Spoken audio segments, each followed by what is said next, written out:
va devoir regarder comment on gère une crise d'asile et de migration qui sera beaucoup plus difficile à gérer que n'importe ce qu'on a vu jusque maintenant. Séance spéciale à la Chambre qui fait suite aux discussions de ce matin entre le fédéral et les entités fédérées.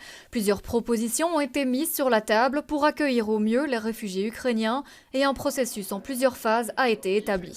C'est clair qu'au niveau fédéral, nous faisons l'accueil, l'inscription, la gestion et le financement des CPAS, mais naturellement le logement pur et tout ce qui est lié avec cela, l'enseignement, les soins, etc., c'est les entités fédérées qui le font. On a décidé sur une procédure de travail, on a décidé aussi que le Centre national de crise est celui qui gérera le tout. La première phase concerne l'enregistrement et l'hébergement d'urgence sur le sol belge. Bruxelles y joue un rôle primordial. Le fédéral est en discussion avancée avec un partenaire privé pour libérer rapidement plusieurs milliers de mètres carrés à Bruxelles.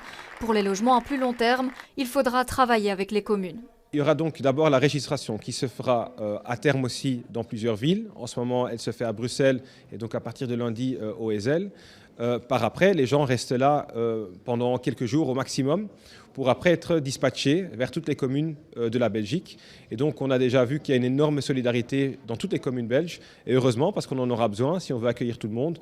Pas encore beaucoup de décisions prises en ce qui concerne l'enseignement, mais le secrétaire d'État à l'asile et le Premier ministre insistent sur l'importance de la solidarité.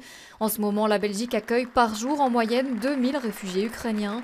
Tous les scénarios indiquent que ces chiffres augmenteront rapidement dans les prochains jours.